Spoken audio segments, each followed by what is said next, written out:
Is your Savannah monitor happy in its enclosure? Well, today I'm going to go over exactly how you should set up its enclosure. So, get back here. Like I was saying, I'm going to go over exactly how you should set up its enclosure to have the best enrichment, the best temperatures, the best basking areas, humidity, everything. My name's Clay, and this is Slash. Stick around, guys.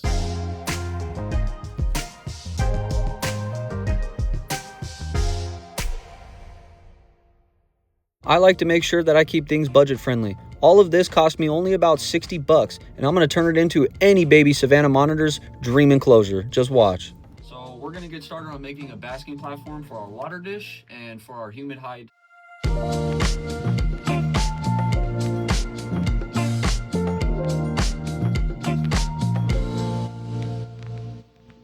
So we got our basking platform pieces in here. This is what they look like textured and cut. I don't have a whole lot of room, but to maximize floor space, that's why I have an upper and a lower level deck. Now we're gonna go ahead and get these installed. In here, we're gonna silicone them. You could use screws if you wanted to, but in my case, I'm not going to. This is pretty much what it looks like fully done. As I said, up here can be water. It just doubles your floor space. Next, we're gonna be making the substrate. Use all natural place-in with like a 25% peat moss mix.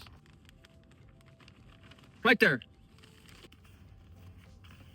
Now we add water because I'm going to be using this as a molding to hold in the humid hide. Just dump until you feel like you should stop dumping, which I feel like that's probably good. And you get this awesome substrate which will hold and pack, especially when it dries out, and your monitor can dig in it. Okay, so upon getting it in here, I just want to thoroughly make sure that it's mixed to my liking. But at the end of the day, what I think is not important, it's important what your reptile thinks. You could build the nicest looking enclosure, but if it doesn't suit your reptile, or your monitor in this case, it's garbage. So that's why we're doing a complete makeover. But I think I got it to a good consistency. So we're gonna go ahead and fill it in to our hide. We're gonna need a lot more dirt.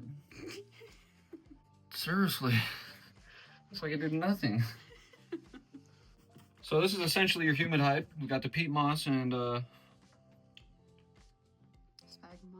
sphagnum moss in there. I'm just spraying it lightly. It'll start holding moisture and soaking in there. I wouldn't suggest just dumping water in there because you don't want to make it too humid. You want his humidity at night to be around 70 to 80%. 60 to 80% is good. 70 to 80% is what I'm shooting for, but we're gonna go ahead and get it tightly sealed in there exactly how I want. Here's our humid hide. Now that it's all sealed and set underneath the basking platform, it came out great. Let's get on to the next step. So I added this.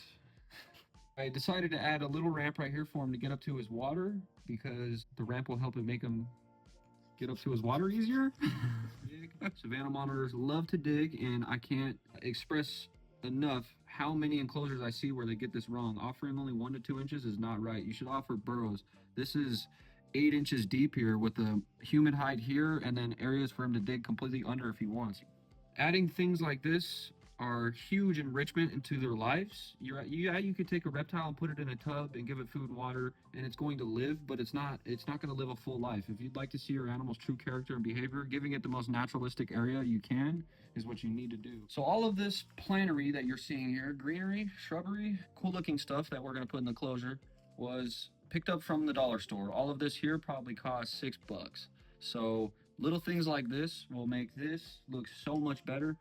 Now plants are more or less for us. To make it feel as natural as possible, you should most definitely add greenery like this.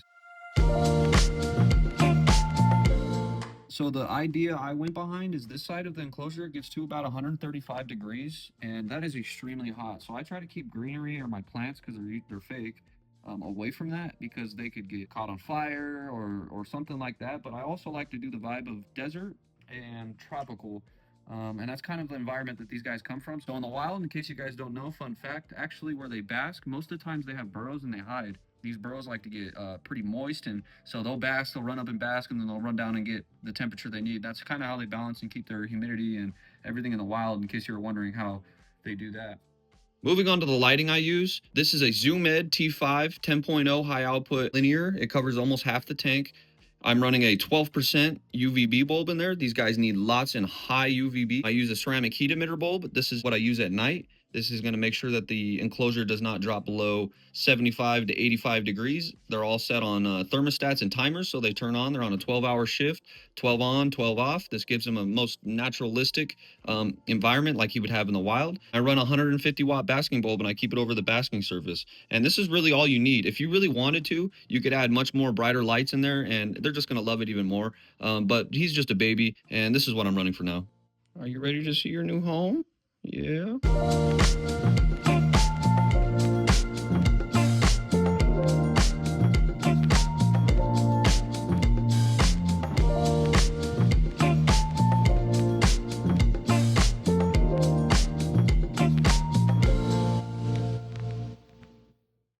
If you guys enjoyed the video, hit like, subscribe, and stick around. You guys will see tons more